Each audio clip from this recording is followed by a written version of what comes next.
to island trip. Only 2 on my climbers beach. Oh yeah, full of tender girls, yes.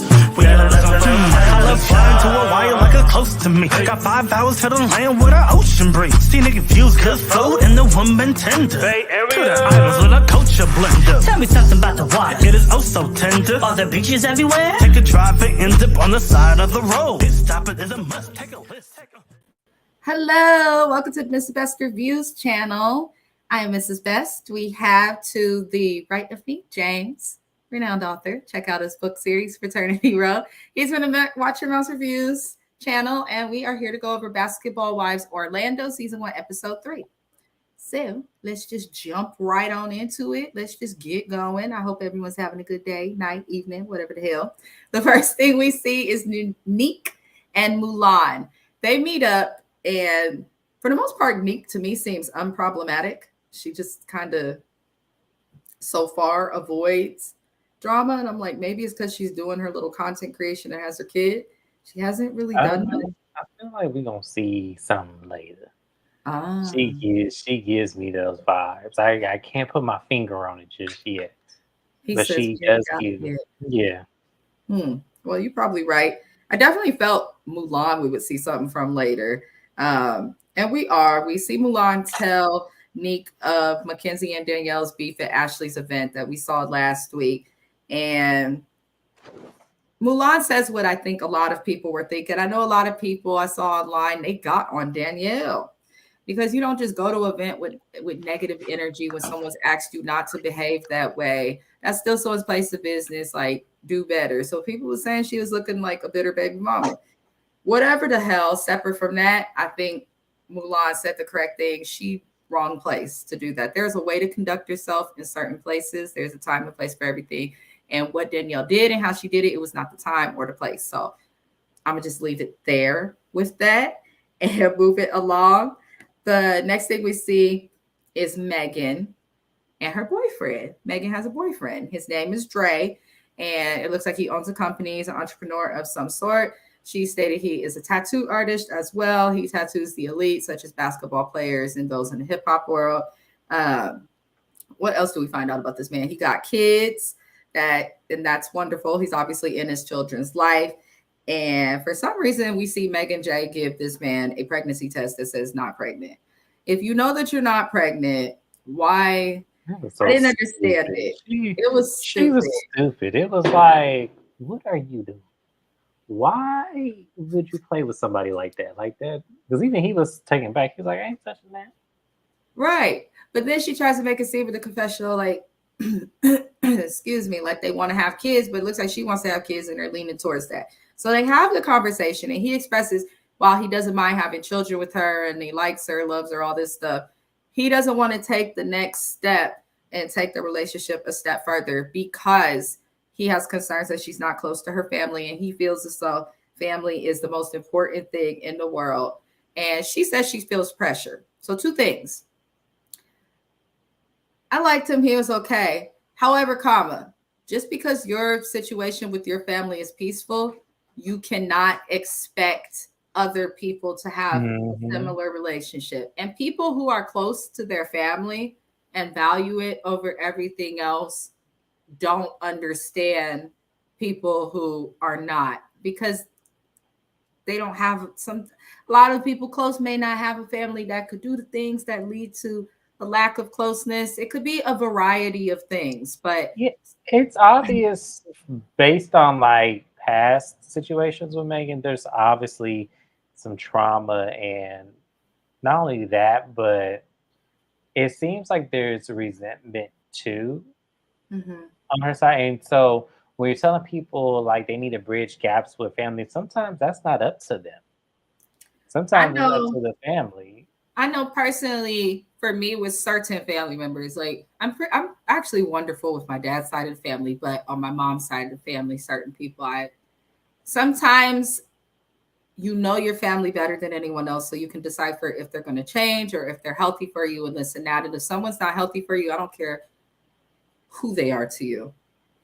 Space, get them away from you. That's how I feel. But I just thought that was interesting. I don't think that should be a reason to not take a step, because once you, Right. the Bible says, is most, families like to be all that, leave and cleave. So you're supposed to cleave to your spouse as your new family. So like, he didn't make sense saying that.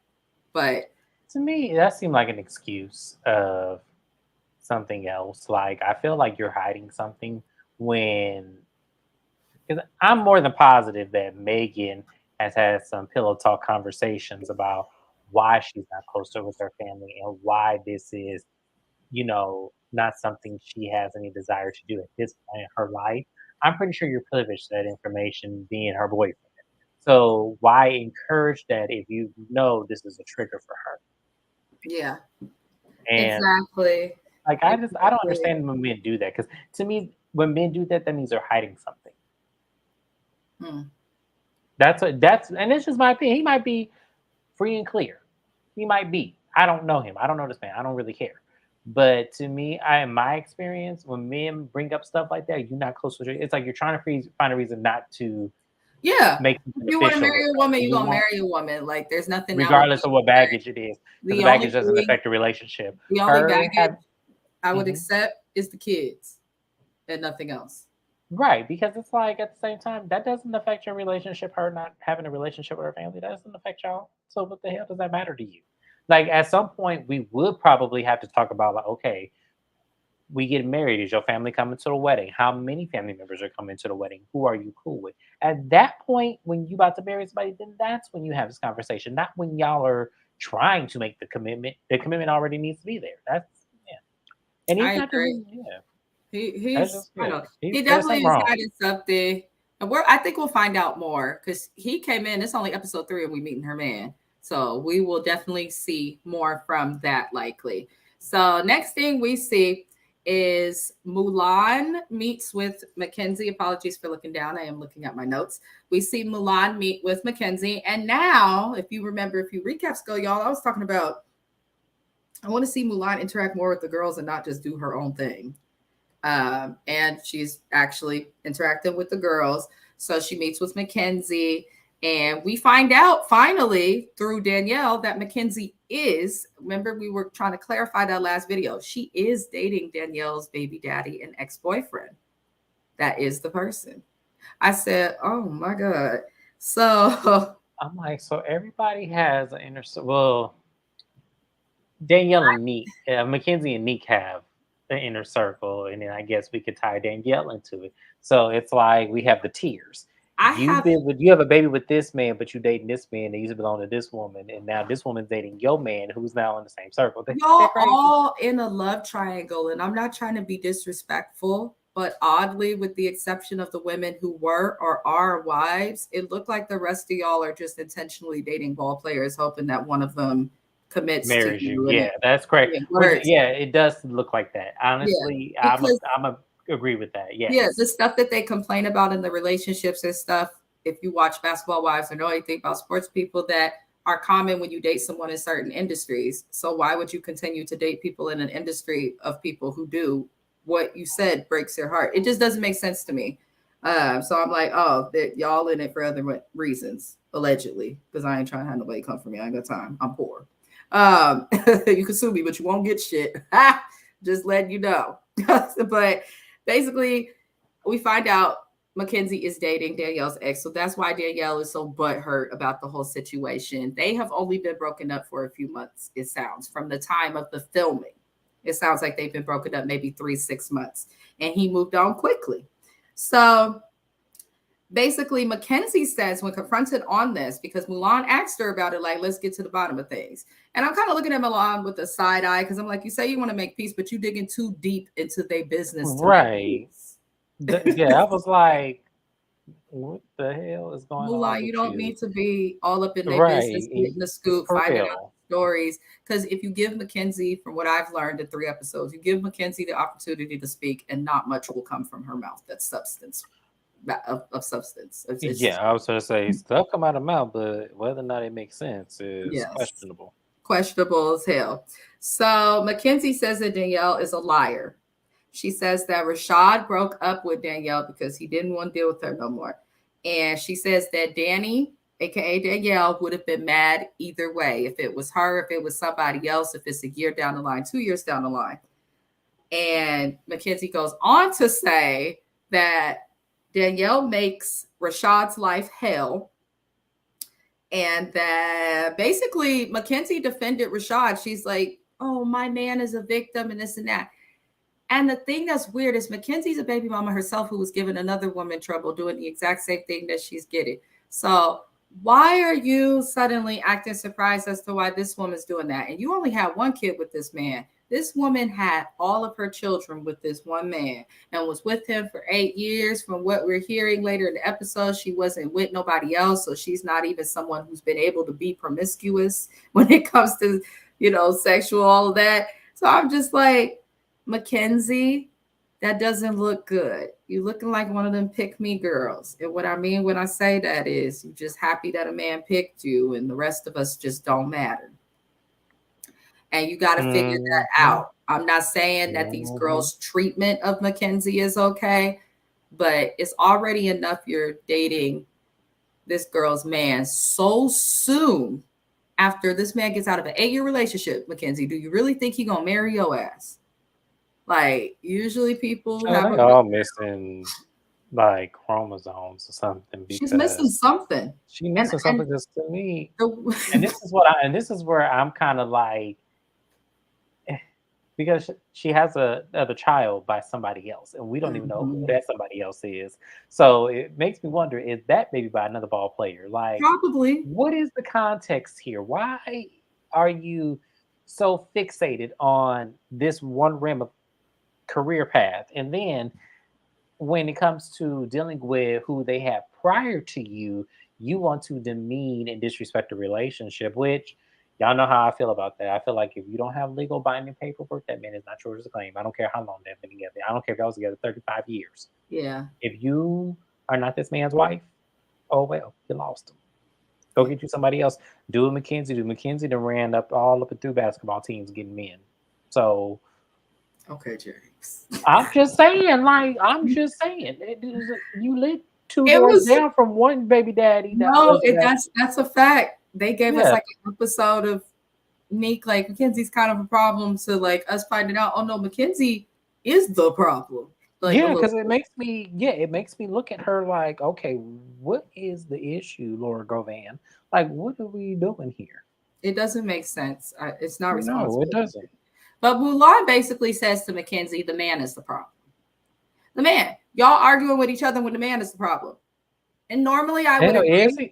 Is he the problem? Normally I would agree. But from what I've heard, this man started talking to Mackenzie while he was done with Danielle. From what I'm hearing and what I see, I'm going to keep it a buck. I see a bitter baby mama who cannot seem to move on.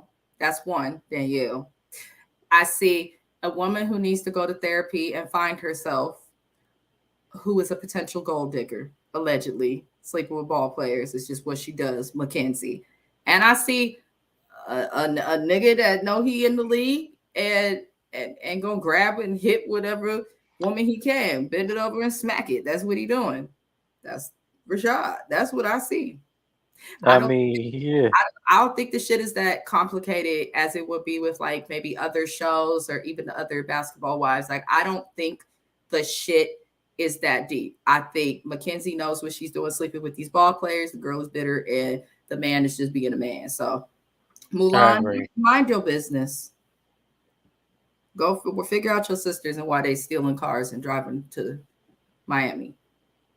Figure that out, because you're not going to win here. They're not going to get along. And I want you to fix your BBL, because the diaper is full and I'm out of Pampers. So that's all I can really say on that. So moving it along, my friend looked like he is about to like eject me from this live. So I'm about to sign out. Not your diaper is full and I ain't got no Pampers. I don't. Where the fuck did that come from? I'm tired of seeing her BBL. I'm tired of seeing all these girls with BBL. It looks ladies, let me explain something to you. Hold on, 1 second. Oh Lord. Okay. Let me explain something to y'all. If y'all give it time and you let your body age, You eat you some collard greens and some cornbread. Mm-hmm. I promise you, you will have all the ass in the world. It's true. And then on top of that, if you start working it out, once you start noticing your pants is fitting you a little tight back there, then that's when you do your squats That's and you right. go to the gym and you start working out. And when I tell you, you're gonna have the perfect ass that sit up where you can actually, start flexing it, then that's what you want. You don't want droopy booty over there. You It look don't. like it leaks. You Like, you don't. don't want that. You I don't. promise you, ladies, young girls in your 20s, I promise you, listen to me, listen to Uncle over here, because I'm getting older. I promise you, you gonna gain that weight, and it's gonna fluctuate in different places if you do it right. Stop Mm-hmm. getting these BBLs. Stop making these doctors rich off of neglecting and quality of care for y'all. This is ridiculous. And if Now you this get country, one, be reasonable because she obviously chose something too big for her frame. So no matter what she does, it's just like a hanging weight. And there's nothing that we can do because to the change. clothes don't flatter it at all. No, it It doesn't doesn't help. flatter it It at just all. It doesn't. looks bad. It just looks like if But I we stick not my trying. hand, it's Listen, gonna we didn't pop. mean to get at her. We just saying she's a pretty girl. She didn't need all of that, and it kind of She like didn't. ruins the aesthetic a little bit. But anywho, moving on, we see Ashley explain. We learned a lot about Ashley this episode, and I appreciate that because with Basketball Wives, Shawnee doesn't understand shit about TV, in my opinion. That's why we keep getting the same things repeated. So it was nice to see us get to know a cast member, their personal life, things like that, especially when the basketball player and the basketball wife are still together. He's willing to be on the show, all this stuff. So we find out that Ashley's been with her husband for a total of 6 years. They got married 3 years ago. She lost both of her parents shortly after getting married, and she had miscarriages during the same time that she lost her parents. And women know miscarriages are difficult. It feels like someone has died and it feels like it's your fault. At least that's how it felt for me. Basically, we find out she had her kids via surrogacy and that her son is autistic, one of her sons. And she says that Tony found out that he was autistic also, but while an adult in the NBA. And at first I text James, I said, wait a minute, her kids is autistic. I said, well, that's something that's hereditary and or developmental. Psychologists study that. So I'm very familiar with autism. So I was like, they had to have got it from his motherfucking ass. And they did. So, autism is something that's becoming more common. For those who don't know, you can look up statistics on it. That's why I'm talking about it so casually, because we have to stop talking about this as if these people are just entirely different. There are autistic people walking around us every day and we have no clue because they've done the therapies. There are autistic people in my family. I know some autistic people personally. I have a friend who is autistic. And they honestly, just like the rest of us, they just need a little bit more attention. It's a formality of your brain that just does not truly develop. And when you realize over time with techniques and treatment that you actually can overcome the sensation of where your brain does lack. So that's, I think a lot of us are born with some form of autism. Mm-hmm. And depending on how you were raised, it reflects differently. And that's what studies are showing as we go off more and more, that we all may have been born with some form of autism. And it just, some of us kind of come out of it a little bit differently. Psychology's been studying the hell out of it because it's becoming the norm, basically, as people are born. Well, But if you guys want to know the biology part of it, I just believe that it's because some of you people get with people and have babies that you're not supposed to have babies with genetically. that's a big part of it, though. The science of the psychology in it goes into that. Yes, But people because don't I feel want to hear that. They just want to well, have. I mean, you may not want to hear it, but at the same time, this may stop a lot of illnesses that get passed down to children if we learn our genetic makeup and our blood, like blood types and everything. You have to learn these things. These are just things that may help. There's a lot that goes into having kids, but a lot of listen, people don't want to hear this shit, James. They don't. They don't. They just have kids. They worry about getting, the biological check, or not check, the biological clock. Not the biological check. Oh Lord, that biological check. Shout out to the biological let me shut up. clock. Look, listen. Some people are I was getting going to shout checked. somebody out that don't need to be shouted out. I'm done with him. So the next thing we see is Danielle and Megan. They're preparing for Nick's event, and you know, they talk shit. Go ahead and say it. To me, Danielle seems mad problematic. Danielle seems problematic. Who laughing at us? Somebody's laughing at us. Leona Sheree is laughing at us. We all went to high school. Look at that. Everybody's an adult. Leona. I'm trying to tell you, this Danielle girl seems problematic because I'm looking at her, Megan, they're prepping for the event. And my husband, why did Josiah come in talking about, are they going to fix her eyebrows, baby girl? I said, what do you mean? Are they going to fix their eyebrows? Josiah talking about, they a little thick. They loud. I said, eyebrows can't be loud. I looked at Megan's eyebrows. I said, oh, shit. Well. There's something about Megan that I'm trying to put my finger on. Like, I'm trying to, what did she do to her face? Besides age. What did she do? Besides age. Stop it. Because she looked long in the, I don't remember Megan looking like I watched Megan when she was on Bad Girls Club. Throwback. Oh my gosh, when she fought those two girls at that one time, that was epic. Megan did not look this plastic. She's changed. She's admitted to having some surgery. Like I know some surgeries, but she didn't say nothing about her face. They never do, but we know that they touch their face. She looked like James is trying to figure it out. She looked like Rocky from The Mask. Like it just okay. You know what? So they talk, and she sees. Listen, Danielle's problematic. They basically talk shit about the other ladies, and Danielle is committed to this. James has gone to a place that he cannot return from. We are going. I don't give a damn. Listen, because Megan, I used to love me some Megan, but I don't know. Megan, I used to love watching her fight because the girl can move. The girl can fight. If y'all don't know, I know the little Gen Z people, us millennials, we're all over 30, getting into 40. We watched Bad Girls Club before there was Love and Hip Hop, before there was any of this shit. We have Flavor of Love in the Bad Girls Club. And I'm trying to tell you, I used to watch Megan like, that girl can fight. She beat all their asses up. Between that and the reunion, and it was at least 4 of them that she whipped their asses. Like at least 4 of them. So, yeah. We love that for Megan, but I'm just like, girl. Moving on, they just talk shit. And Megan keeps getting caught in these little situations and circles where she's like talking about people that she seems to be cool with or kicking it with. And I'm just like, it seems like since she got with Danielle and Morgan and Nikki Nicole, like her energy kind of changed. You could tell she's aligned and connected more with them. And it's kind of like, I don't like bandwagon bitches. Just because everybody hates somebody doesn't mean that I'm going to jump on the bandwagon and hate them too. Can I have my own mind? Can I make my own choices? So I encourage Megan to do that. So next thing we see is these ladies go to Nick's event. And so my family from New Orleans, I believe in juju and voodoo and hoodoo and all of it. And the glass breaks when they talk about Ashley. I mean, I looked at the waiter's wrist just quit.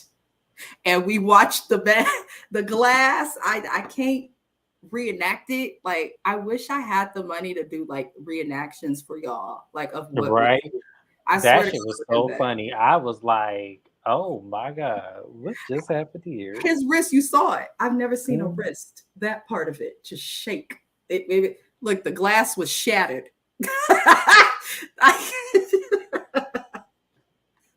Girl, I'm not doing this with you today. All right.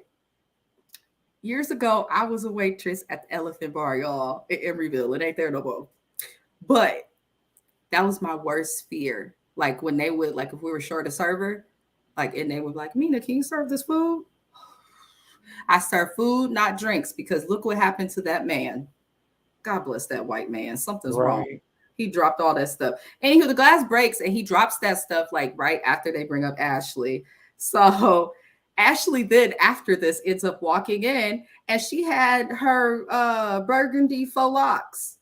Now, for those who are unsure, Ashley is a white woman. And nothing's wrong with that. I had a former friend. She was a white girl. She was mixed with some Salvadorian, and she put braids in her hair. She went viral on TikTok. They ate her up.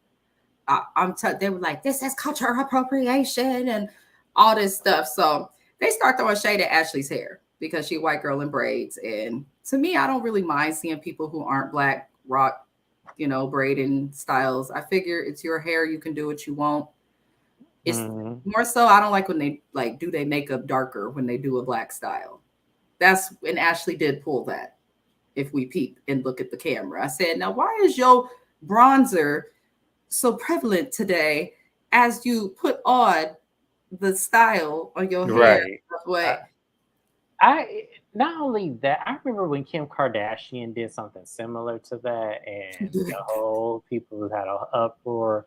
She was giving Kim Kardashian to me. It was like, yeah, I'm gonna need you to sit down somewhere. It's given that you have these babies, you got this man, you want to be a black woman, but don't want the struggle.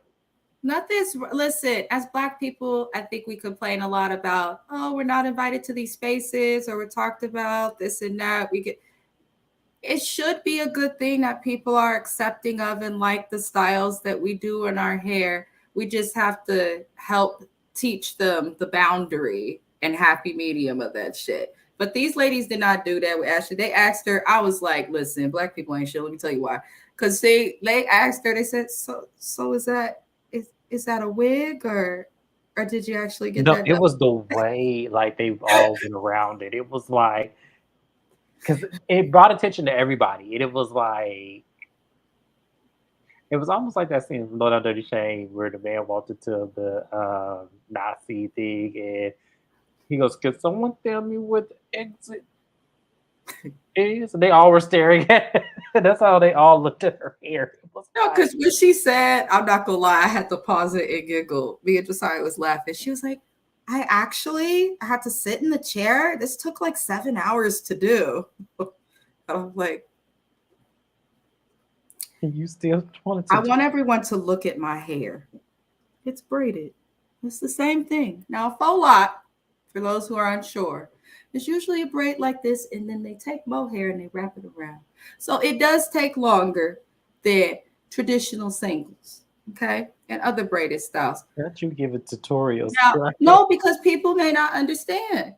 So I don't know the demographic of my viewership, but for those who do not know, it can sometimes be harder to put those types of styles into hair that is not like ours, like wool, like the Bible says or whatever.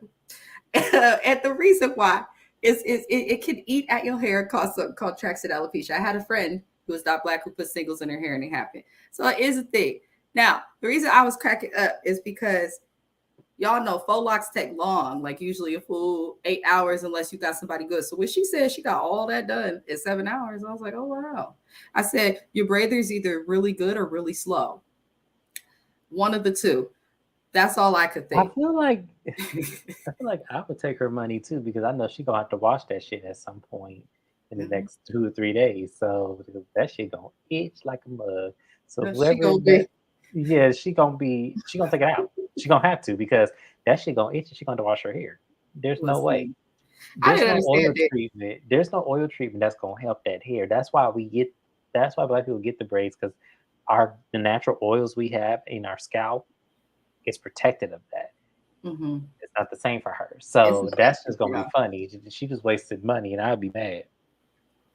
That's her biz. Listen, she does what she does, but they sure did throw shade at the blocks. They was asking all the questions. But I figure, I didn't see nothing wrong with her wearing it. She sat. She was surprised at how long she does. If you are going to wear black styles and you're not someone black, I just encourage you to do your research on it so that your hair don't fall out, because you have a different type of hair than we do. And that's just a fact, a scientific fact.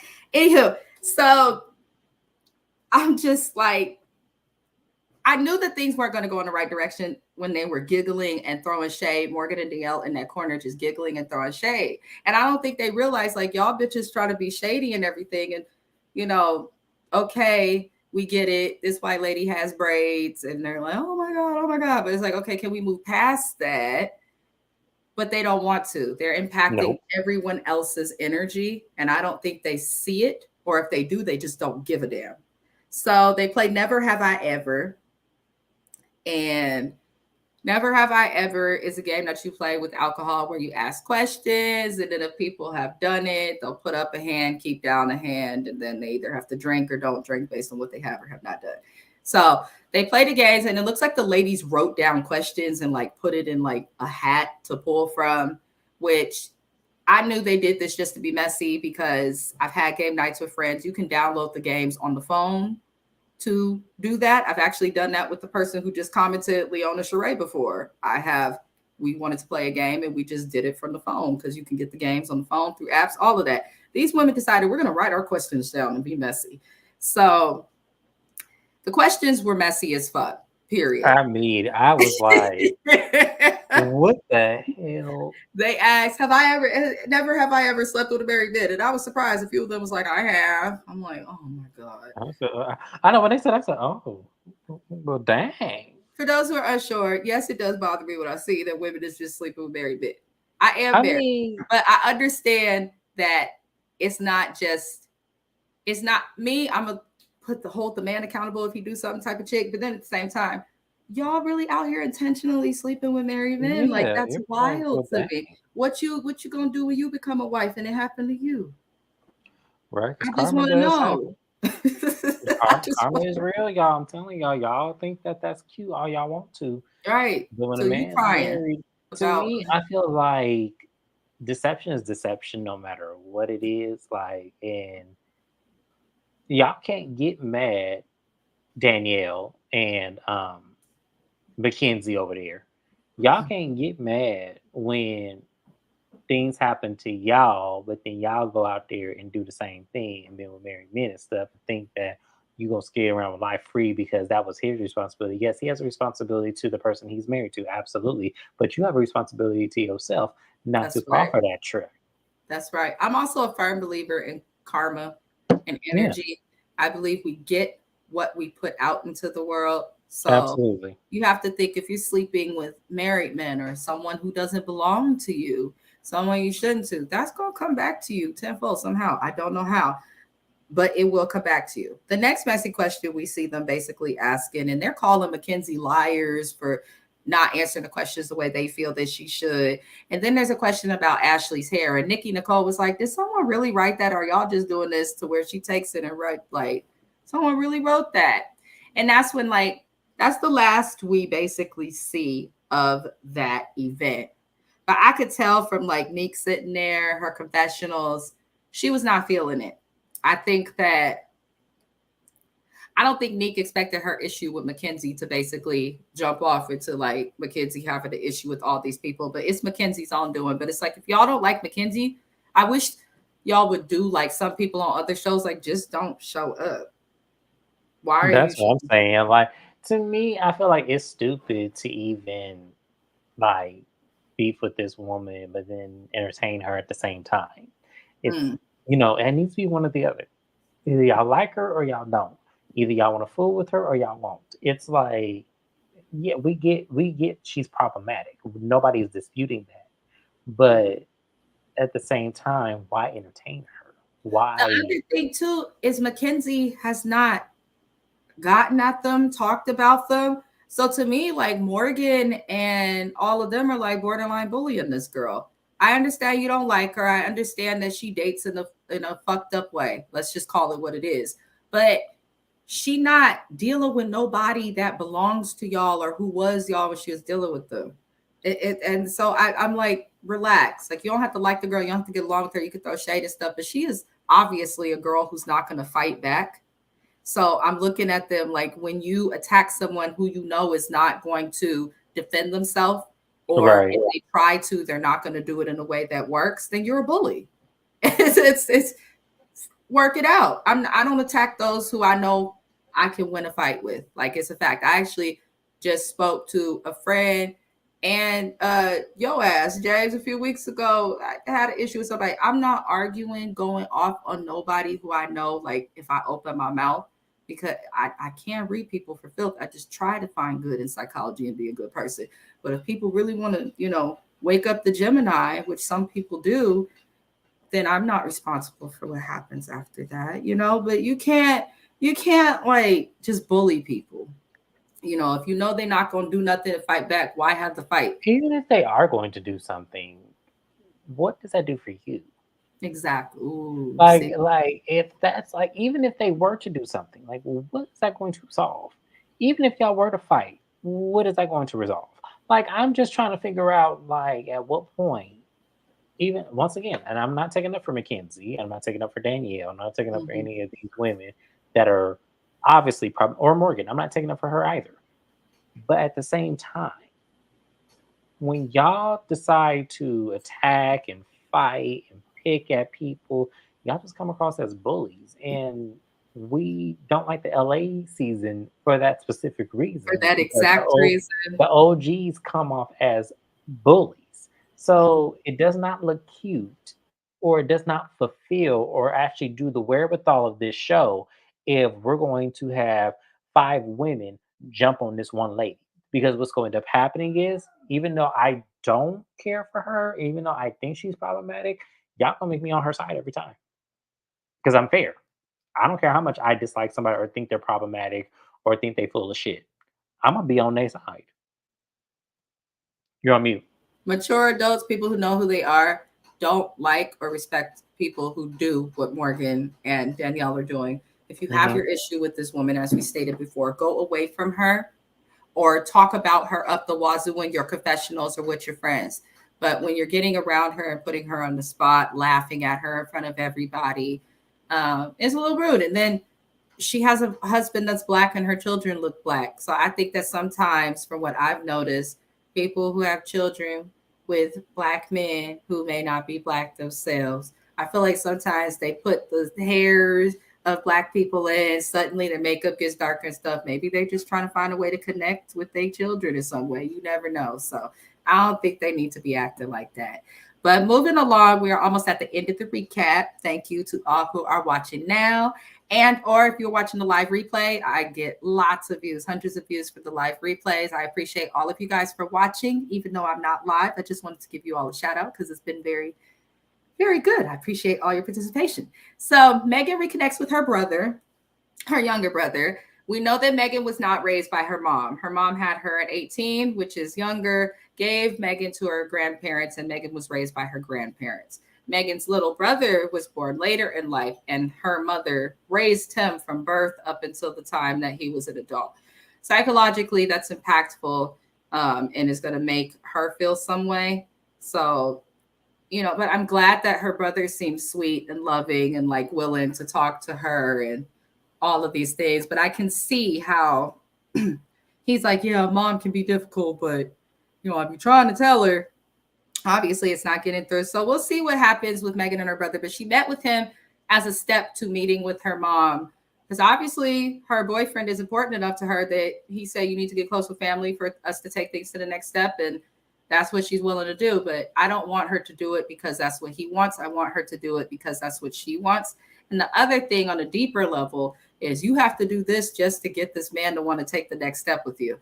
By you agreeing to do this so quick versus getting that man to be empathetic to your feelings, you're setting yourself up, in my opinion, for failure in your relationship. Because now you've established that when he needs something changed, that it's going to be you to change it. What happens when you need him to change something? Is he going to match the same energy that you gave? That's my Boom. That was my point concern. from the beginning. That was my point from the beginning. I said that. I said you have to watch why people do the things they do, even if that means to your own detriment. Him asking you to do that when, as I said, that is a sore subject for you, you have to understand why he would ask you to do that. Because y'all could say, well, some men just like their families. It's like, well, that's fine if he's close with his family. I still have error with mine. And I Right. don't want to resolve it right now. Me not wanting to resolve it should not have shit to do with our relationship. However, there is a but to this because I was thinking about this when this scene popped up. Let's play devil's advocate for 1 second. What if whatever how she shows up in that relationship whether if it's like she's mean or she doesn't like to be touched or she doesn't like to, what if that plays a part into why she needs to speak with her family and get some things off her chest? If he was coming from that standpoint, where maybe something has happened to her that shows up in this relationship, then maybe I might be on board with his logic. Maybe because there's certain things that we do go through as adults that stem from our childhood. Like I have anxiety when I see a gas tank that's almost empty. And the reason Hmm. being is because my mom likes to live on the edge and drive with an almost empty tank. Child, that is me. Because my dad was the same way. Yes. We actually had to stop the car a few times and walk to get with the gas can to the station. And I said, My as mom, an we've never adult, been through that. My mom, we've never been through that. My mom has, God is listen, always on my mama's side when it comes to her tank. Because when I tell you, my mama has made it to every gas station and put the same $10 for only 3 gallons of gas I have ever seen. I promise you, that is my mom. oh my But God. it still gives me anxiety to It the stressed me and out. I am and I'm 30, and y'all understand, I'm 33. And that's still that little boy still exists of the anxiety of getting in that car with my mom, knowing she ain't got but a 25% gallon of that gas tank, and she trying to go from Hayward all the way to Oakland. It's like, mom, get gas. She's I one of got them plenty I of know my gas, and car it's like, women. yeah, I got plenty of gas in this car. And it's like, oh my God. And the anxiety because you know how embarrassing that is to break down. And my mama, the type of person, she gonna still try to start that car up even with no gas. I'm So dying that's what I'm laughing. saying. Like it could be something that's triggered her that does show up in the relationship. And maybe he's encouraging her to talk to her family based on that. Now that we have the context that her mom did not raise her, there could be some sort of maybe trigger or abandonment or maybe some like withhold that she has with him that maybe he feels if talking to her mom may resolve it. He could be coming from that place. So I was thinking about that as I I don't think had said what I said. he coming from a No, I bad think he's full of shit place. still, but Yeah. we playing Yeah. devil's. But that remember, I said devil's advocate. I just Devil's feel like advocate does not mean that's the situation. if you have a good family, you have no idea if this woman's feeling abandonment. You don't have an idea of what abandonment feels like from family. You can think you felt it because an ex or a friend, but until you felt it from your family, like a mother, I don't think he'll get it. But either way, I think it's a good step for Megan to take. So we then see Mulan, Neek, and Nikki go out to get their nails done. And they talk about the event that Neek, because that was Neek's event where Mackenzie and Danielle and all the ladies were at. And basically, they say that they did not have fun, especially Neek. She's like, I didn't have fun. I wanted just a girls' night. I want to stay neutral with all this drama. And basically, all the ladies agree that they want to stay neutral. They don't want to deal with it. So then we see, and we'll come back to that in a second. So then we see Ashley take her son to his assessment, which I feel like they could have done a little sooner in the episode, but better late than never. And I have concerns for the psychologist performing that psychological evaluation. You caught that too. Okay. Because now I have my degree. I can talk about shit. Those type of evaluations, especially with children on the autism spectrum, you don't want to do those on camera. You can, in some circumstances, you'll do it with kids. Her son, or with the parent. Her son was young enough to where a parent would need to be there, but the camera can actually impact the validity of the evaluation. So I hope that was just something shown, maybe a therapist he meets with already, and they didn't. But there is a code. So you're kind of thinking it was for the camera's sake and not an actual like eval.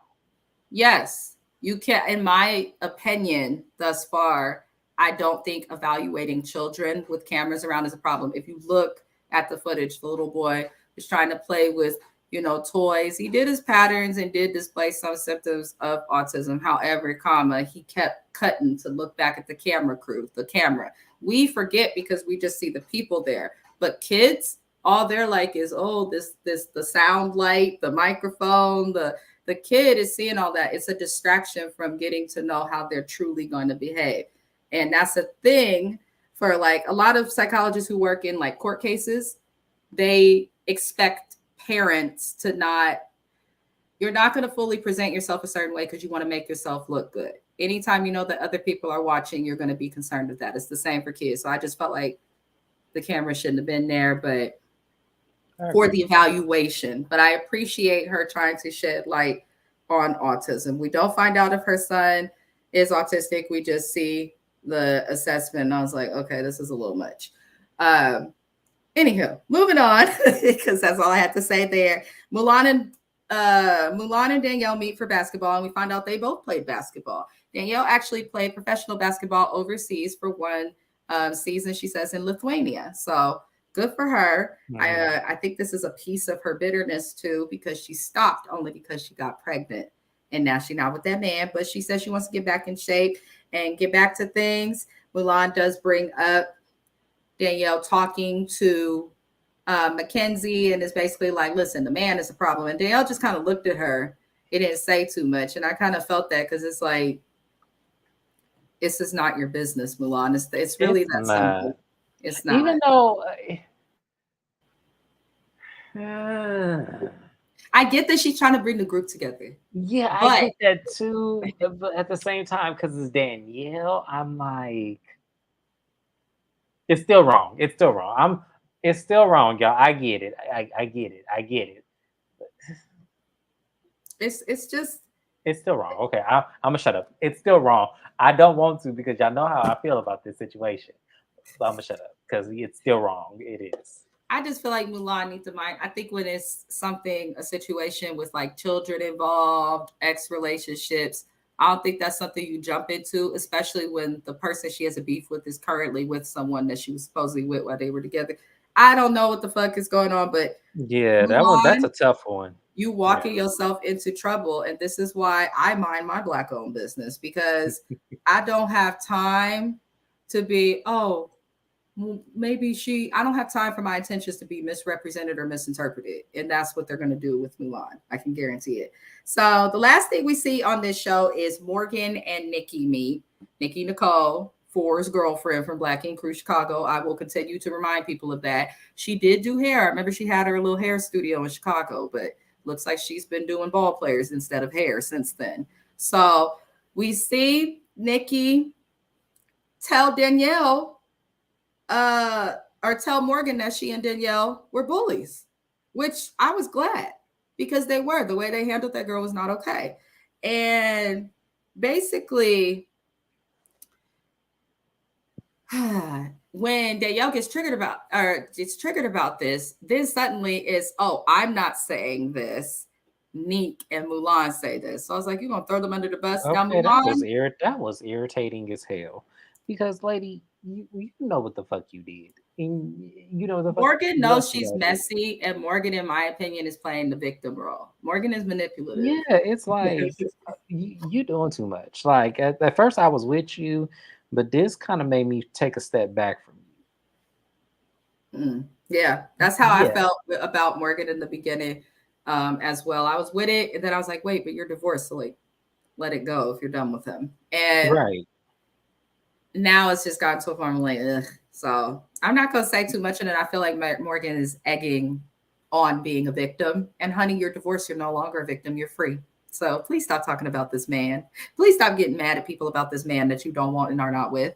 Please stop. Please stop. We don't care. I need more, because they're setting themselves up to end up like Basketball Wives OGs. I'm telling you, we're gonna get tired of it, because you can't talk about this man and this divorce 5 fucking seasons from now, Megan. So you better find a way to make yourself relevant without discussing his name. And that's how I feel.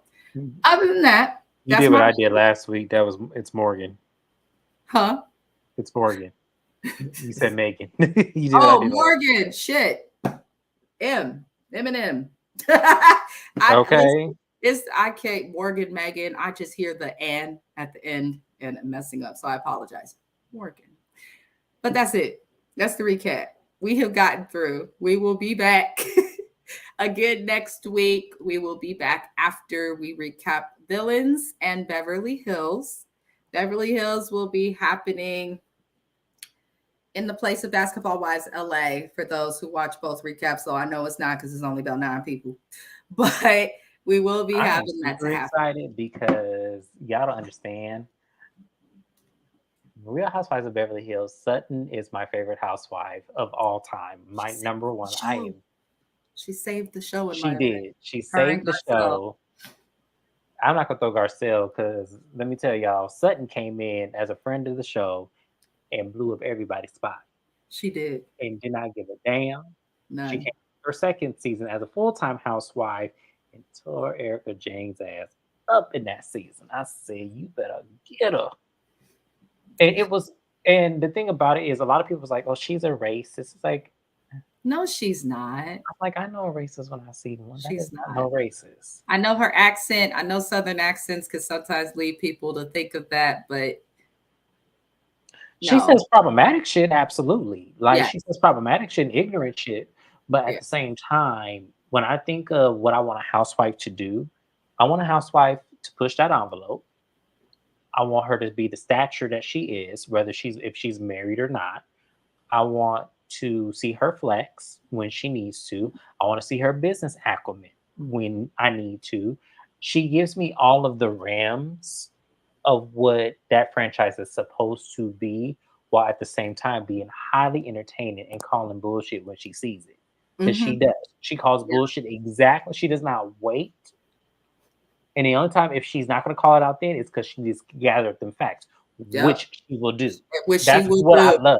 She will gather them facts. She says she'll put a pin in some shit. Hold on 1 second. Gather all that shit up and throw it right in your face and say, and what happened now?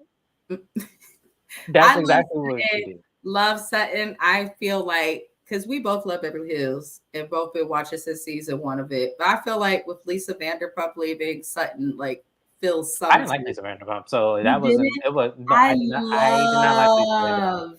You know what it is about Lisa Vanderpump that I did not like? I felt like she did not want to fit in with them, but knew she had to film with them.